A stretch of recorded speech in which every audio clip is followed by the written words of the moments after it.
Bonjour à toutes et à tous. Nous avons le plaisir d'accueillir Son Excellence, Monsieur Bassirou Diomaye Faye, président de la République du Sénégal. Vous êtes devenu à 44 ans le plus jeune président de la République du pays, le premier opposant aussi élu dès le premier tour.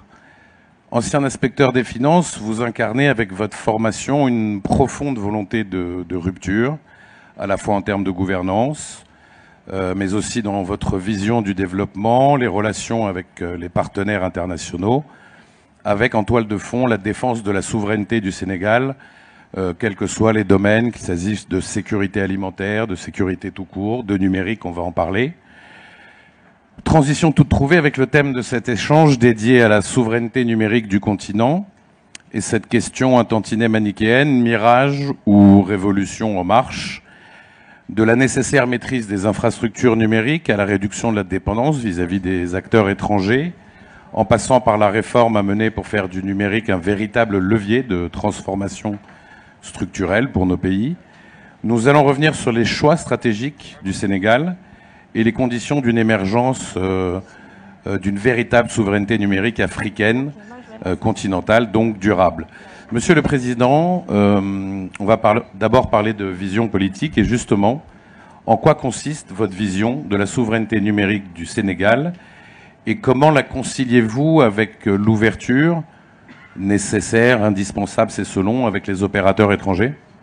Permettez-moi de remercier le président Ouattara pour son invitation à l'Afrique au Forum et Jeune Afrique ainsi que AFC pour avoir organisé cette rencontre d'une grande importance pour les décideurs que nous sommes et pour les investisseurs.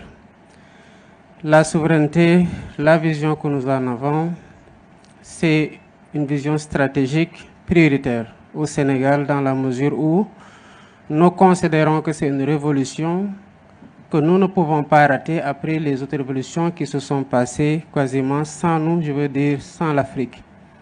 Sous ce rapport, notre vision s'articule autour de 3 axes que sont la maîtrise des infrastructures, le développement des compétences et la maîtrise du cadre réglementaire. Bien entendu, cela ne veut pas dire enfermement ni autarcie, bien au contraire, nous la concevons comme une opportunité de s'ouvrir aux partenaires internationaux et en même temps de pouvoir bâtir une stratégie de collaboration qui rééquilibre les rapports au profit de l'Afrique, de nos pays et qui nous garantisse une protection de nos données, une maîtrise de nos infrastructures à travers la construction d'infrastructures sur lesquelles nous avons le contrôle total. Nous savons que sous ce rapport, la donnée devient de plus en plus un élément extrêmement important de prise de décision pour les décideurs, mais aussi de souveraineté pour les États. Et voilà ce que nous sommes en train de faire au Sénégal, en le matérialisant par la construction d'infrastructures souveraines comme des data centers au niveau national, mais aussi en accompagnant cette politique par un renforcement des capacités des jeunes. Alors justement, la question des infrastructures est primordiale. Vous venez de parler des data centers qui sont indispensables car ils conditionnent la capacité d'un pays à maîtriser, stocker, sécuriser et traiter ses propres données. Comment vous comptez parvenir, peut-être avec le soutien des opérateurs privés, à financer et construire ces outils stratégiques sans dépendre d'acteurs extérieurs? Ça demande beaucoup d'investissements que les États ne peuvent pas, pour des pays comme ceux qui sont de la trempe de notre pays, le Sénégal et même les pays africains au-delà d'ailleurs, simplement couvrir par un investissement public. Il faut à la fois un investissement massif, tant sur le plan des investissements publics que des investissements privés. Le New Deal technologique que nous avons conçu au Sénégal, nous l'avons évalué à 1,7 milliard de dollars. Évidemment, c'est des investissements importants. Et le partenariat que nous cherchons à nouer est un partenariat qui repose sur la collaboration avec des investisseurs internationaux dans le cadre d'un partenariat public-privé, mais aussi avec l'offre locale sur laquelle nous comptons avec les partenaires qui sont dans le secteur et qui sont intéressés par un partenariat public-privé. Et sous ce rapport, il y a une collaboration parfaite que nous sommes en train de mener. Évidemment, cela demande, comme je l'ai dit tantôt, à ce que le cadre réglementaire soit assaini, pour faire en sorte que cette collaboration-là ne se fasse pas au détriment de la souveraineté que nous devons avoir sur nos données, de la souveraineté que nous devons avoir sur les infrastructures pour pouvoir en contrôler la protection, et cela ne se fait pas évidemment au détriment d'un déséquilibre que nous devons avoir à travers un contrôle sur ces infrastructures-là, mais en même temps à travers une appropriation de ces infrastructures pour qu'on puisse véritablement les exploiter à notre profit et que les données soient stockées au niveau national. Et les partenariats que nous privilégions sont des partenariats qui prennent en compte cette dimension-là, mais qui en même temps opèrent un transfert de technologie au niveau local pour que derrière on puisse avoir assez de compétences pour pouvoir administrer ces infrastructures-là et développer les compétences numériques pour les asseoir. Est-ce qu'il y a un pays en Afrique ou ailleurs dans le monde qui peut servir de modèle ou qui vous sert de modèle pour le Sénégal? Nous pouvons prendre deux pays en référence. Le premier n'est pas africain, c'est l'Estonie, qui a fait des progrès énormes sur le plan digital, sur le plan numérique. Nous pouvons prendre un autre pays aussi qui est champion dans la construction des infrastructures en mode PPI, notamment dans le volet numérique, et qui est le Rwanda. Et ces deux pays ont réussi, en digitalisant les services gouvernementaux ou d'autres services, à véritablement donner une place plus importante au numérique dans la formation du PIB. Et pour le cas de l'Estonie, la digitalisation à 99% des services publics a permis de faire une économie de 2 points du PIB en termes de services gouvernementaux. Évidemment, sur le futur, la digitalisation est un rendez-vous que l'Afrique ne peut pas manquer. Et il y a des exemples qui sont patents, mais en réalité, c'est un train qui ne doit laisser personne à quai, parce que soit c'est une révolution dans laquelle vous vous laissez entraîner pour en profiter pleinement sur tous les plans de la gouvernance, de la transparence, de la qualité des services, de la rapidité par laquelle ils sont délivrés et même de la sécurité, ou alors vous vous faites entraîner en étant un consommateur passif des services, et l'Afrique ne peut plus se contenter d'être aujourd'hui un consommateur passif de services numériques. Aujourd'hui, deux grands pays dominent le secteur technologique mondial, la Chine et les États-Unis, notamment au travers d'entreprises multinationales géantes au pouvoir inédit et protéiforme. Face à ces géants technologiques, comment démontrer que la souveraineté numérique africaine n'est pas un simple slogan? Il ne peut être un simple slogan. Ça doit être une approche ou une priorité, une orientation stratégique majeure pour l'ensemble des pays. Évidemment, il y a vous l'avez cité, ces deux pays qui dominent le secteur du numérique, mais en même temps, ces pays-là ne sont pas renfermés sur eux pour justement ne concevoir des outils numériques ou des services numériques que pour leur population ou pour le monde à destination de consommation uniquement. C'est aussi des pays, à travers leurs géants, qui sont capables de collaborer. Par exemple, dans la construction des data centers partout en Afrique aujourd'hui, c'est des data centers qui sont faits par ces géants-là dont vous parlez, notamment pour ce qui est du cas de la Chine, Huawei ou d'autres pays. Mais derrière, les pays s'assurent que le contrôle des data centers leur revienne, que la sécurité des données soit assurée par eux-mêmes et qu'il y ait une formation qui soit faite pour les talents au niveau local pour pouvoir administrer l'infrastructure. Et sur la base de cette infrastructure-là, les citoyens de ces pays-là développent des services qui sont adaptés à la demande au niveau national et à la consommation au niveau national pour pouvoir maintenant héberger ces données au niveau national. Donc la collaboration, elle s'entend, mais c'est une collaboration stratégique qui rééquilibre les rapports entre les pays, opère un transfert de savoir-faire et permet de localiser les données qui sont aujourd'hui l'enjeu fondamental pour ce qui est du secteur du numérique, et ensuite maintenant de s'assurer qu'il y ait une sécurité de ces données-là au niveau national pour qu'ils ne puissent pas faire l'objet d'appropriation à l'insu des pays qui les développent. Alors on parle du niveau national, on a évoqué, et c'est un peu le but du CEO Forum, notamment pendant le panel présidentiel, la nécessité d'intégration, la nécessité de parler d'une même voix au sein du continent. Cette quête de souveraineté numérique, selon vous, pour qu'elle concerne toute l'Afrique, ça doit passer par quel canal? C'est l'Union africaine? C'est la ZLECAf? Ou alors est-ce que ça doit aussi se situer au niveau des organisations régionales, en l'occurrence celle qui vous concerne, la CEDEAO? Partout.